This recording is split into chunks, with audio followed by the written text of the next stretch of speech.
예, 안녕하십니까. TV 비판과 대한 그 정치 코너 종횡무진을 맡은 이진권입니다.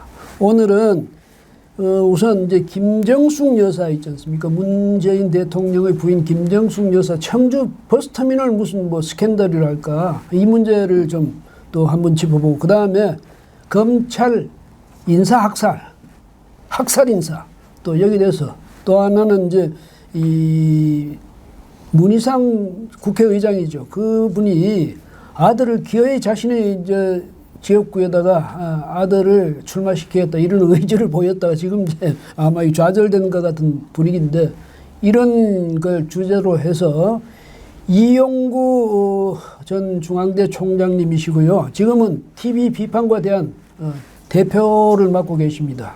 그래서 이 총장님을 모시고 또 우리의 입장에서 보면 이 대표님을 모시고 이 이야기를 좀 나눠볼까 합니다. 예. 예. 총장님 반갑습니다. 예, 반갑습니다. 예, 고맙습니다. 저 김정숙 스캔들 지금 이제 그렇게 이야기해도 될지 모르겠습니다만 어쨌든 김정숙 여사의 지인이 이 청주 그 버스터미널을 매입해가지고 그것을 이제 용도 변경하는 그 과정에서 보니까 시세 차익이 무려 뭐 5천억이 넘다고 그래요. 그 이제 어떤 그 과정을 좀 말씀해 주시죠. 저는 그게 발표되길래 처음에 뭔가 했어요. 특히 청와대에서 발표하기를 뭔 얘기냐. 그거를 그 장모 씨라는 분이 산 것은 그 박근혜 대통령 탄핵 과정이지만은 황교안 현 자유한국당 대표가 국무총리로 있을 때 이 벌어진 일이다. 그래서 뭐 전혀 관계가 없다 했는데 그래서 들여다봤어요. 들여다보니까 2017년 1월에 이제 청주시에서는 그 이제 그 고속버스 터미널을 갖다 불화를 갖다 공고합니다. 근데 조건이 있어요. 조건이 뭐냐면 앞으로 20년 동안을 그 장소는 그대로 버스 터미널로 사용해야 된다. 이런 조건이 있으니까 아무도 응찰을 안 해요. 근데 거기에 이제 장모 씨라는 분이 이제 응찰을 했어요. 그래서 얼마의 낙찰을 받았냐면 343억 원의 낙찰을 받아요. 그것까지는 제가 보기에도 큰 문제는 없습니다.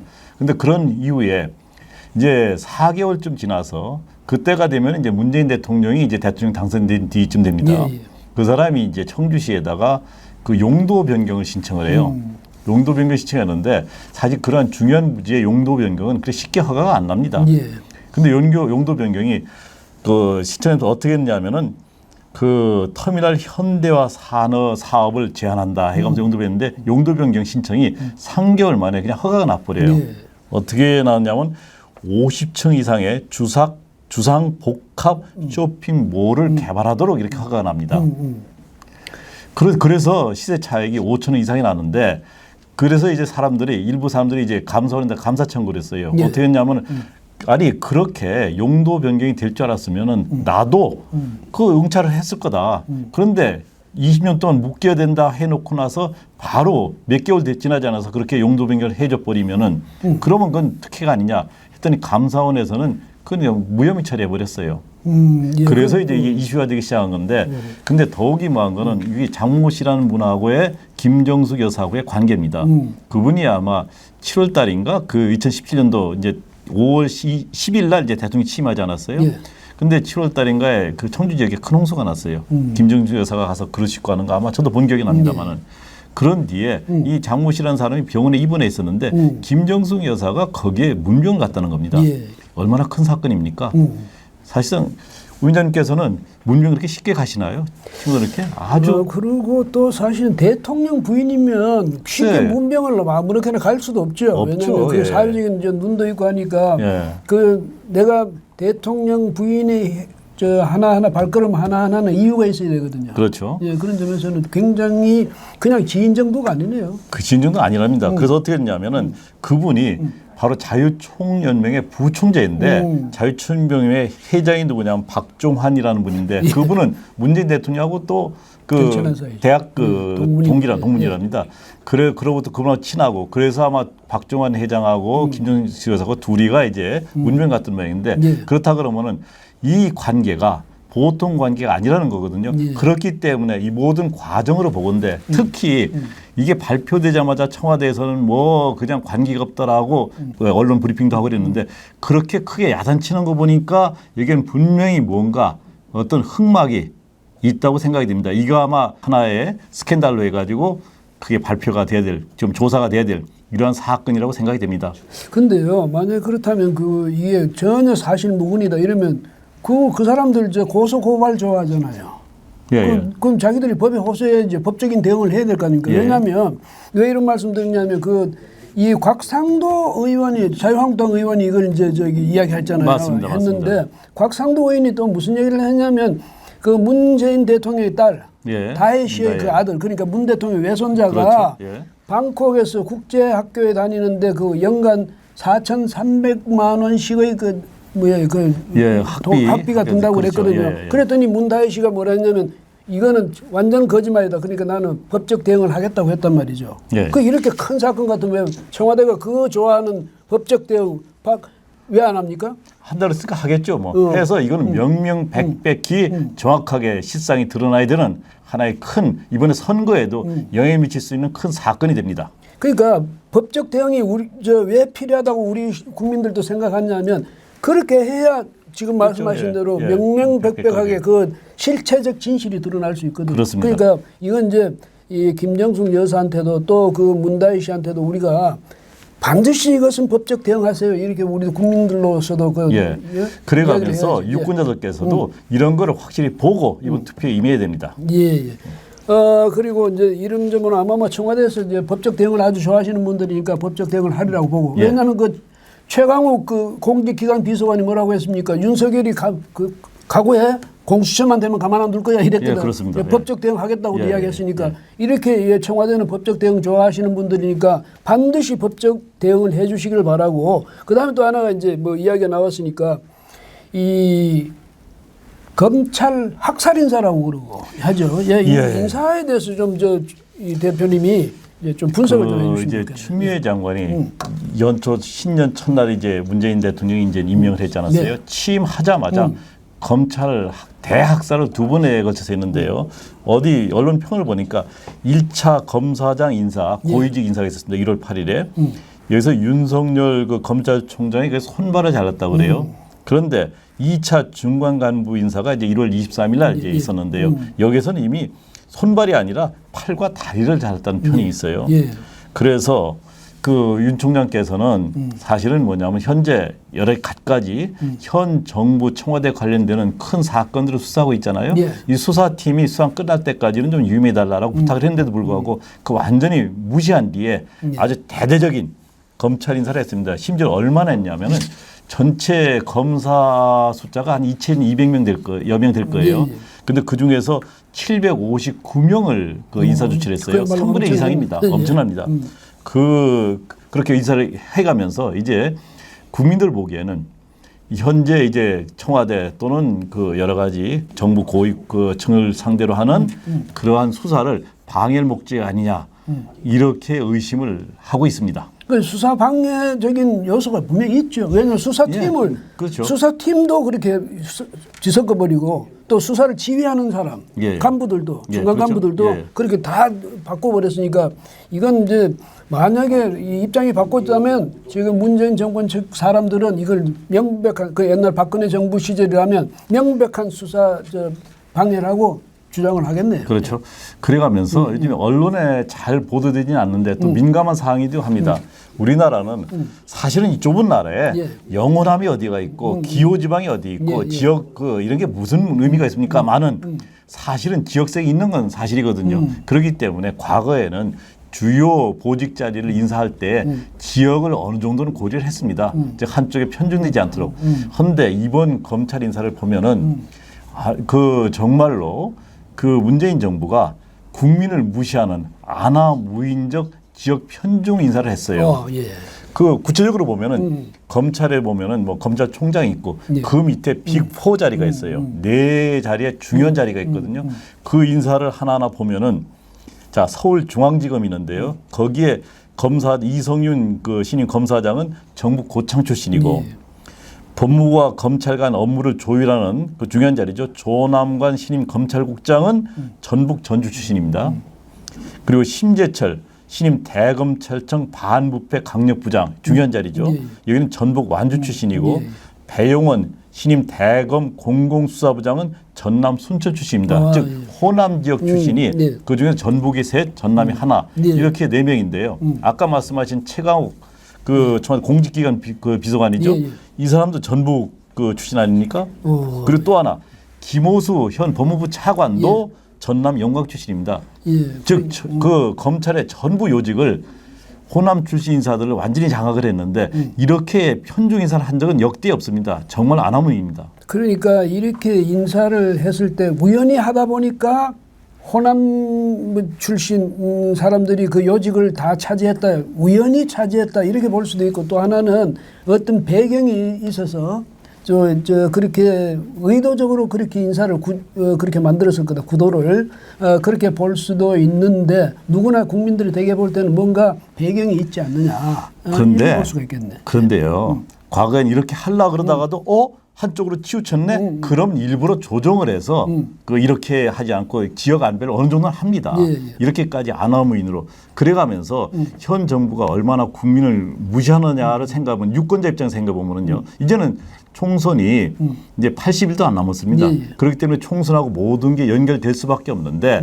그 호남 지방은, 즉 전라 남북도 그리고 광주 광역시죠, 합해서 유권자 비율이 10%밖에 안 됩니다. 예, 예. 근데 영남 지역은 그 TK 지역이 10%고 부울경이 16% 해가지고 26%거든요. 예. 2배 반 이상이 됩니다.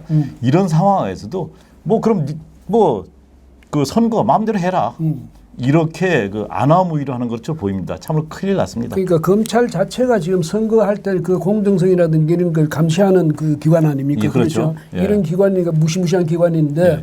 거기다 보면 여러 가지 이제 정치적 사건이 많지 않습니까? 뭐냐면 청와대가 선거에 개입한 의혹을 받고 있는 그렇죠. 울산시장 예, 예. 선거 문제도 있죠. 이런 게 있고, 또 이제 유재수 선거 있고, 그렇죠. 또 유재수 가장 있고. 큰 거 조국하고 조국 가족의 그렇죠. 근데 이렇게 검찰을 완전히 이런 식으로 짜놓으면 뭐냐면, 이제 검찰 앞으로 조금 지나다 보면 앞으로 공수처도 만들고 할 테니까 뭐 수사 잠시 좀 그렇게 쉬고 있어. 이러다 나중에 공수처 만들어 최강욱 공직기관 비서관이 뭐라고 했습니까? 공수처 되기만 해봐 이랬잖아요. 그런 식으로 지금 구도가 가는 거 아닌가? 글쎄요. 그러면서 최강욱 비서관도 사실은 검찰에서 3번 소환 통보서를 보냈습니다. 그랬다고. 그것도 피의자로 보낸 거예요. 예. 근데 최강욱은 뭐라고 했냐면 그 뭐 참고인으로 뭐 보낸 거 아니냐 하는데, 분명히 그 소환서에 보면은 그게 참고인용인지 피의자용인지 분명히 구분이 되고, 분명하게 최강욱한테 보낸 건 피의자 미란다 소환으로. 원칙까지도 그거 명시했다면서요. 그랬는데도 불구하고 이렇게 아나무위로 나가고, 또 다른 사람들도 지금 뭐 몇 명 소환을 했는데 응대를 안 하고 있죠. 그 이광철 민정비서관, 백원우 전 비서관이 그 자리에 있던 그 자리죠. 그 역시 이제 청와대 선거 개입 의혹, 그렇죠. 그거와 관련해서 거기도 피의자로 3번이나 이제 소환을 당했는데도, 저는 이 최강욱은 오히려 무슨 서면 답변서라도 냈는데, 이광철이는 아예 그것도 없다는 거예요. 아예 무시해버린다는 거 아니에요. 이렇게 예. 국가기관이 검찰을 무시하고 어떻게 검찰의 독립성을 이야기하고 어떻게 법질서를 이야기합니까? 참으로 뭐냐면 한탄스러운 일이에요. 그런데 이 사람들은 뭐 법질서고 뭐고 아무것도 없는 거예요. 요즘 보면 그냥 무대뽀예요. 우리말로 하자면 뭐냐면, 국민들이 왜 그러냐면 이건 못 들은 척 해버리고, 그다음 자기 하고 싶은 일 그대로 해버리고 이런 이제 상황이 있어서, 참 그것도 보면 그래서 이번에 4.15 총선에서는 국민들 유권자들께서 현명한 판단을 하셔야 됩니다. 예. 그리고 또 이제 지금 뭐 말씀하신 대로 그 이제 유권자 의식이 분명해야 된다. 뭐 그건 좋은데, 또 하나 이런 문제가 있습니다. 문희상 국회의장 토사구팽된 겁니까? 참 국회의원 됐다고 봐야죠. 왜냐하면은 정말 자기 아들 국회의원을 좀 만들라고 참 온갖 비난과 욕과 어떤 부정의를 무릅쓰고서 지난번 패스트트랙이라든가 이런 갖가지 그 법률 통과를 갖다 주도했잖아요. 예. 그랬는데 그 아들 문석균이 일단 출마 선언을 했었지요. 예, 했죠. 예, 했었죠. 내가 나이가 50인데 뭐 아버지 찬스 쓰는 거 아니다. 그랬는데 결국은 불출마 선언을 했거든요. 예. 그 얘기는 뭐냐면 당에서 보기에 자 이런 상황에서 문석균이가 출마를 하면은 민주당이 불리할 것 같으니까 불출마 선언을 시킨 것 같은데, 또 하나 이건 조그만 사건인데 참 치사한 사건이 있었어요. 뭐냐면은 문희상 국회의장이 이제 국회의장 공간에 들어갔잖아요. 그래서 며느리하고 손주가 뭐 아들은 아마 국회에 출마하려니까 저쪽 갔겠죠. 손주가 이제 그 한남동 국회의장 공간으로 이제 이사를 들어갔답니다. 들어가까지 좋아요. 예. 2018년도 7월에 들어갔는데 그 이제 문희상 국회의장의 손주가 그때 아마 그 다음에 이제 5학년이 되나 봐요. 예. 4학년 때 갔는데 5학년에 가면은 학교에는 항상 학교 전체 그 회장이 있잖아요. 예. 그걸 갖다 뭐냐면은 그 이제 그 전교 회장이라 그러죠. 근데 그게 원래 선거를 하는데 선거는 3월이나 9월이 있다 그래요. 아마 1년에 2번 하는가 봐요. 예. 근데 그게 정상이죠. 왜냐하면 학생들이 학교에 들어올 때 이제 선거를 해야 되니까. 예. 근데 2019년도에는 1월에 갑자기 그 총학생회장 선거를 했대요. 예. 선거를 해서 그리고 또 그 뭐 출마 자격도 학급 회장들만 임원들만 출마 자격이 있는데 아마 문희상 국회의장 손주는 그 자격이 아니었나 봐요. 아니었는데도 그 자격을 바꿨대요. 바꿔가지고 출마를 해가지고 일반 학생인데 출마를 해가지고 5학년이었는데 6학년도 아니었고 그 당선이 됐답니다. 근데 그 해만 그 총학생회장 선거를 1월하고 7월에 방학 때 했다는 거예요. 평소에는 저 금년에도 아직 안 했답니다. 그 룰을 그러니까 룰을 마음대로 바꿔버리는구만. 글쎄요. 그런데 어느 정치가 보니까요. 이 경우도 보니까 어느 정도로 참 웃기냐면 저 문희상 그 문석균을 이제 이 주저앉히는 데는 그냥 문희상 의장한테 살짝 가가지고 글쎄요. 사실 이러니까 예. 이게 이제 이해찬 대표라든지 누가 가서 설득했으면 됐을 텐데 이걸 일부러 말이죠. 김 누구죠? 그 최고위원 이 사람 저 부산의 그 최고위원 이 사람을 예. 시켜가지고. 방송에 나와서 다 떠들어가지고 온 동네 온 국민한테 망신 다 주고 망신 다 주고 예. 이런 건 참 정치가 굉장히 잔인하기도 해요. 그런데 예. 문희상 의장 그걸 그렇게 오래 정치를 했다는 분이 그걸 또 예상 못 해가지고 거기서 그렇게 하고 당하고 또 말이지. 손주도 그거 뭐 학생회장이 뭐라고 그 학생회장 선거의 룰을 바꿔서 3월 9월에 하는 거를 1월 달에 하도록 해가지고 또 그것도 이제 학급 임원들만 출마할 수 있는 거를 일반 학생들도 출마할 수 있는 룰을 바꾸고 그걸 누가 했는지 모르겠지만은 이런 일이 좀 치졸한 일이지만은 우리나라 사회에서 없어야 됩니다. 이게 바로 아버지 찬스 할아버지 찬스인데 이런 것이 없어져야 공정한 사회가 되는 겁니다. 근데 문 의장이 뭐 손자 학생회장 시키자고 의도하지 않았을 수는 있는데 그거 알면 그거 시키지 말아야지. 말아야죠. 예, 말려야 되는데 그러니까 문희상 국회의장의 수준도 정치 수준도 의식 수준도 참 우리가 생각하면 뻔하다. 이렇게밖에 볼 수가 없죠. 그 보수파 쪽에 자유파 쪽에 한국당 이런 데서는 일단 선거에 대해서 국민들 유권자에 대한 마음을 잡을 수 있는 이런 아젠다들 상대편에 사실 선거는 보면은요 실수 많이 하는 쪽이 져요. 예, 그렇겠죠. 누가 실수 전에 지난번에 2016년 총선에서는 뭐 옥새 들고 나르샤 이런 가지고 그때 새누리당이 폭망했잖아요. 그러면은 지금 민주당이 이런 일을 할 때 이걸 적절하게 유권자들한테 알려야 되는데 이런 행동을 도대체 하는지 뭐 하는지 모르겠습니다. 그러니까 저 유권자들도 분명히 인식해야 될 것이 진보라는 사람들의 도덕성, 예. 정의감 어느 정도인지 문희상 국회의장 정도 되는 분이 보여준 이게 바로 그 사람들의 실상이다. 이렇게 보면 되겠네요. 예, 그렇습니다. 예. 오늘 이 대표님, 이 총장님 오늘 감사합니다. 와주셔서. 예, 감사합니다. 예, 여러분 오늘 여기서 마치겠습니다. 고맙습니다.